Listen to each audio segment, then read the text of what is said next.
All right, we got a prime example of mainstream media gaslighting here from NBC News. Jihadist plots used to be US and Europe's biggest terrorist threat. Now it's the far right. It says here, an increasing percentage of plans and attacks in the U.S. are linked to far-right activity, said Seth Jones of the Center for Strategic and International Studies. Something tells me the Center for Strategic and International Studies is probably a very globalist organization. Oh, and here we go. We got our little cartoon characters, Sieg Heiling, and look how evil they are, because that is the right wing in America today, all just a bunch of neo-Nazis. Bullshit. So, it says here, there is a growing trend of right-wing extremism in the UK, but it is not as significant as the rising right-wing extremism in America, said retired Major General Clive Chapman, the former head of counter-terrorism for Britain's defense military. No. First of all, we don't take the opinions of Brits around here in terms of how we run our damn country. We settled that score about, 220-something years ago. Or 200, however many years ago it was. 240-something years ago. So here, by Willem Marx. What a surprise. The last name Marx. So, okay, then this is all written in London. So, this is going to be ridiculous.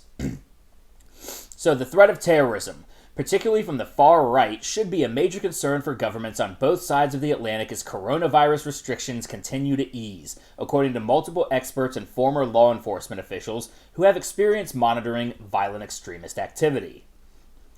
High unemployment levels due to the pandemic, poor economic prospects, and the spread of disinformation through the internet and social media could accelerate radicalization. How about disinformation spread through the mainstream fucking media? They are the biggest promulgators of misinformation out there. In fact, they are outright liars, as evidenced by this article gaslighting us on far-right extremism in America. Oh, God. And after a major drive by law enforcement agencies to disrupt the organizing potential of violent Islamic movements in the United States and Europe, where hundreds of people have returned to the battlefields in Iraq and Syria, recent analysis suggests far-right groups now pose the most significant threat to the public safety. Really? Far-right groups pose the biggest threat to safety? I don't know if you've noticed, but all of our cities are burning right now because of Marxist agitators. Is Marxism all of a sudden a far-right ideology? I think not. I mean, I don't even know how these people can. I don't know how does their brain function so that they can spin this and show that as we are being terroristically bombarded with riots from sea to shining fucking sea by all of these left-wing ideologues who want to tear down America and turn us into the fucking Soviet Union, how right-wing extremists are the problem. I don't understand this. They are lying to you. And here's what's most insulting about this is, there's one of two ways that you can explain this. Either they are that stupid to believe what they're writing, or they think you are stupid enough to buy into what they're writing, and they are trying to indoctrinate you into the same ideology that is actually causing all the fucking terror out there. My guess is it's the latter. We'll see an increasing percent of plots and attacks in the United States shifting over the past couple of years from jihadist movements increasingly to far-right activity, said Seth Jones, who directs the Transnational Threats Project at the Center for Strategic and International Studies, a Washington, D.C. think tank. Now, again, I think anything that is going to be international studies, there's going to be a globalist element to it. So let's take a look at their website, this Center for Strategic and International Studies. Let's see what they're talking about over here. Oh, COVID-19 reshapes the future. Oh, does it?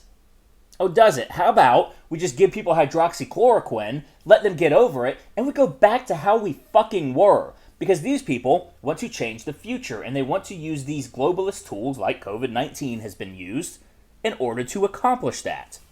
Let's keep going.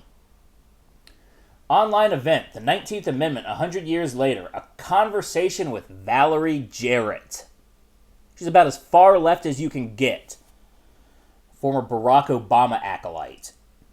Coronavirus crisis update.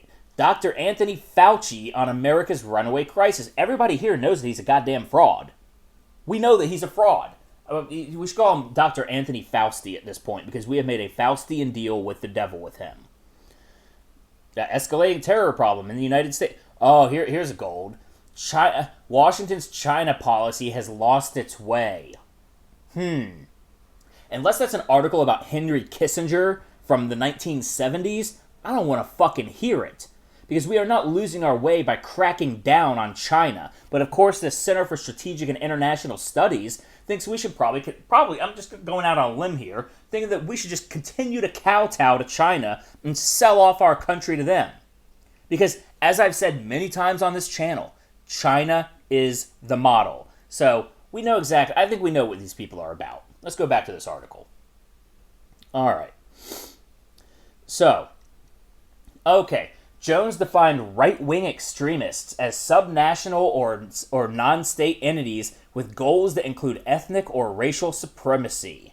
Now, that seems a little bit it seems a little non-nuanced, doesn't it?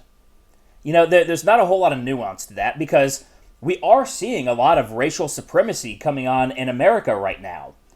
But guess where it's coming from? The left. You know, we see a lot of these Black Lives Matter movements. We see this NFAC that they are black supremacists. Are they far right?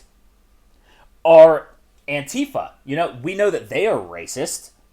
I mean, we at the Portland protests, there are cops that have been serving on the force for or DHS officers who have been serving on the force for 20 years, and they're being called the N-word on the job for the first time in their entire careers at the hands of Antifa.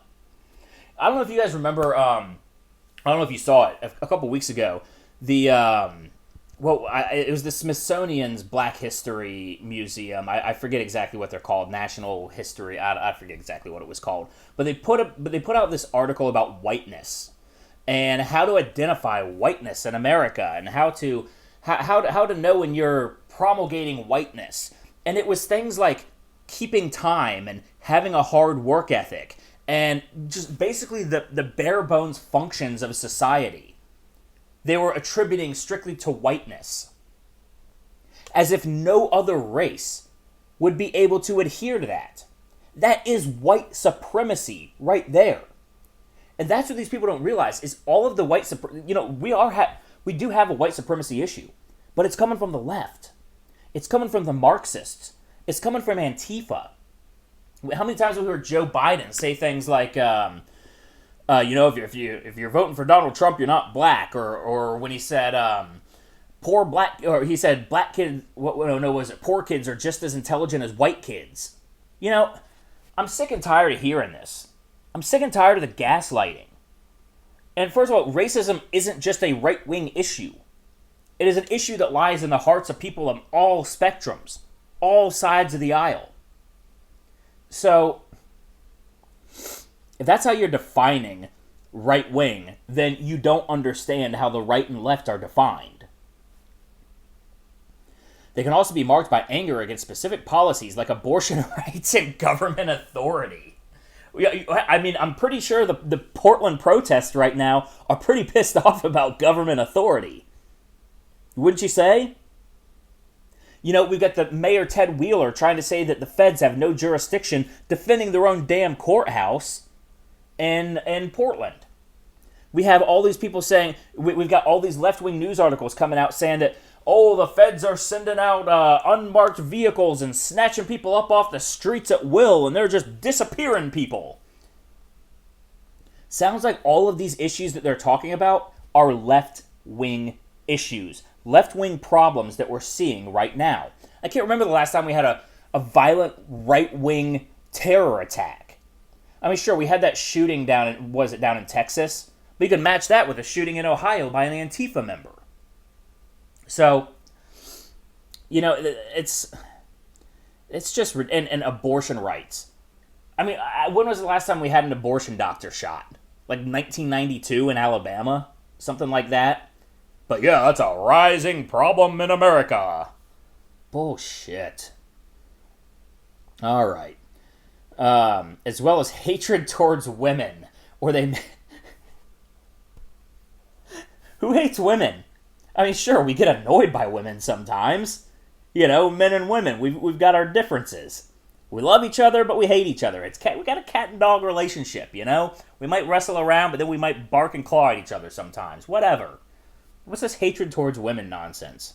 Or they may be members of the involuntary celibate or incel movement. That's not a movement. First of all, just look at the language here. An involuntarily celibate movement. How is it a movement if it's involuntary? That's not a movement. It's desperation. It's sadness. Oh, God, these people are... They don't understand the world one bit. And here we go. All right, so... A report he co-authored recorded 14 terrorist incidents, including attacks and disrupted plots from January 1st to May 8th. 13 of them were classified as right-wing, and others were recorded as being religiously motivated in the context of jihadism. And of course, this is what they paint as right-wing people. And it actually goes here, people including those with the Boogaloo movement, which is a fucking meme. These are just people going out and showing their support for the Second Amendment and showing that if you push us too far, we will defend ourselves. That's the Gadsden flag. Don't tread on me. We're a coiled snake. You tread on me, we'll bite you. That is not terrorism. That is part of America's heritage. And also, it is not terrorism to go out with your guns and protest on behalf of the Second Amendment, to show your support of the Second Amendment. That is not terrorism. You have to actually commit violence in order for it to be terrorism. Otherwise, it's called exercising your constitutional rights. The report found that the comparable figure for right-wing attacks and plots in 2019 was a little more than 60%, which itself was the highest level of such activity since 1995, the year of the Oklahoma City bombing of a federal building, which killed 168 people. You know, I got a feeling that they just brush off left-wing terrorism. They don't call it terrorism because you know why? They won't even call them riots. How are you going to call it terrorism if you won't even call a riot? They call it a fucking protest. It's the bastardization of language with these people that allows them to frame their arguments in any way that they see fit. I mean, to them, our brains are nothing but a blank canvas for them to paint their picture on. It's infuriating. Jones said the threat of terrorism had probably increased in the U.S. during the COVID-19 pandemic because of the combined activities of those who oppose the lockdowns and other restrictions, anti-federal militia members and their backers, which have had zero violence. Zero. I mean, if you go to any kind of protest, any kind of thing where Second Amendment people show up, they are the most disciplined people there. They are the ones preventing other people, even on their own side, from engaging in violence with the opposition. You know, you go to a march and you see the 3%ers there. You know, they're doing crowd control of their own people. You know, other right-wingers who aren't part of the 3%ers, you know, or conservatives. I hate the term right-wingers. It's stupid. Any conservatives that are there, they might be wanting to get rowdy with some of the people on the other side of the aisle. You got the 3%ers there saying, no, get back. We're not going to start this. Because people who are in these militias are actually, they know what they're doing. They're trained. And they're not there for violence. They're there to purport constitutional rights and the spirit of the Constitution. All right. Jones, let's see. The highest profile recent attacks came in May and early June when California police officers and security personnel were ambushed in separate attacks, leaving 2 people dead and 3 others injured. The FBI said one of the suspects who was arrested was associated with the loosely organized far-right Boogaloo movement. It's not a movement. It's a mimetic, tongue-in-cheek joke. Nobody who takes themselves seriously as aggressors are going to call themselves Boogaloo Boys. Like, think. If you got the people on the right, doing the Boogaloo Boys, and then you got the people on the left. You got the black militias. They call themselves the Not Fucking Around Coalition. Which one sounds more threatening to you? The Not Fucking Around Coalition, or the Memetic Boogaloo Boys, who name their names after a joke about an '80s breakdancing movie, Breakin' 2 Electric Boogaloo? Which one sounds more threatening to you? I mean, think about this stuff. There's a growing trend of far-right extremism in the UK. We don't care about the UK, but it is not as significant as the far-right extremism. All right, blah, blah, blah. No, we read that part earlier. He said that in almost 2 decades since the September 11th terrorist attacks on New York and Washington, D.C., more Americans, 335, according to data compiled by the Center for Strategic and International Studies. Again, they're using the same fucking site that we know. I mean, you can tell through their globalist, the globalist articles that they have on there and the people that they're working with, that it is a left-wing organization. It is a left-wing think tank. So you know they're not going to properly identify any sort of left-wing extremism. They're just going to say, oh, no, that had nothing to do with politics. That had nothing to do with that. These people that are going out and burning buildings, 30 dead in the past 2 months over these George Floyd protests. No, that's not terrorism. They're not even left-wing. They're just people who are out for racial justice. They're just people fighting a good fight. Meanwhile, the whole organization is run by fucking Marxists who actually call themselves Marxists. Can't get any more far left than that. But do we even hear the word far left in this article? Do we even hear it mentioned once? Of course we don't. Because they're not here to paint an honest picture.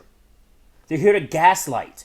And they're here to score points for a certain ideology. Meanwhile, the ideology that is actually causing all of the violence and all of the chaos and all of the death and all of the destruction right now is just completely left out. They get a pass.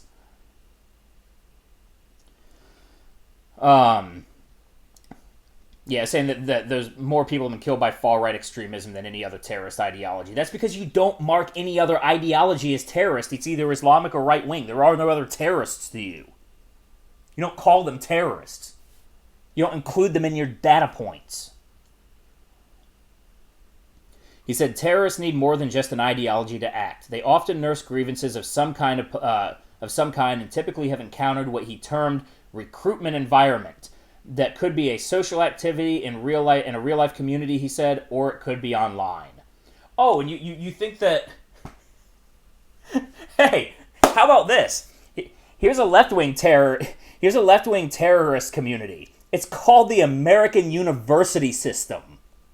That's where...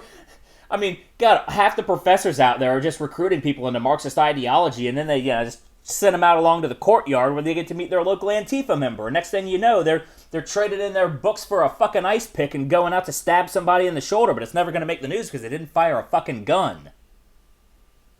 Jesus.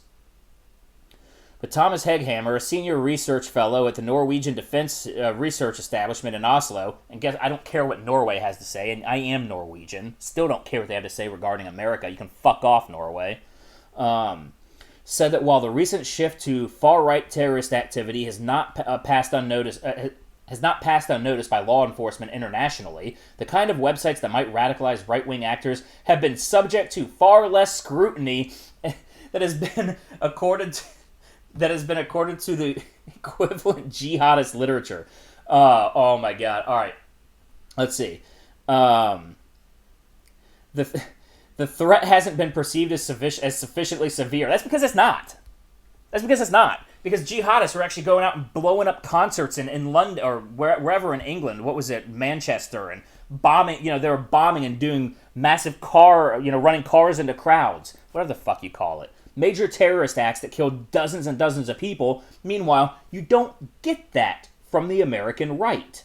So no wonder they haven't gotten this. They haven't been perceived as sufficiently severe, because they're not. He said, to put it bluntly, there hasn't been enough mass casualty terrorism from the far right for Western governments to put their full weight of their intelligence apparatus into this. So they're basically saying it's just not that big of a deal, because it hasn't happened. They're saying that it hasn't happened, but they're just saying, but it's gonna happen. It's gonna. These right-wingers, they're gonna come out and they're gonna start killing people. Just mark my words. The limited censorship and law enforcement surveillance of hardcore far-right extremist propaganda on the internet has made it easier for users to access such material without inviting attention from government intelligence agencies, Heghammer said, at least for now. Limited censorship of the right wing, huh? We have Twitter literally censoring the president. We have right-wing people get censored and banned constantly on social media. What the fuck are these people talking about? And you know what happens when you do that? You take somebody who's just like a regular conservative, maybe they have a view or two here that's a little outside normal boundaries or whatever, but whatever. Maybe they think women shouldn't be back in the workforce or whatever. They got a view here or there, but they're typically just conservatives, right of center people. They get banned off of social media, and guess what? The only place they have to go and socialize on anymore are these underground networks. Go to the fucking Daily Stormer or all those stupid Nazi sites and all that shit. You send them there.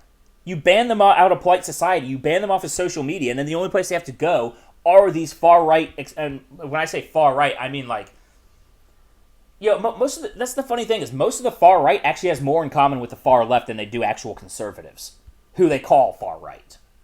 The actual they call people who are just right of center, moderate conservatives and that kind of thing. They call them far right. Meanwhile, the far right actually has more in common with the far left. The racial identitarianism is flipped.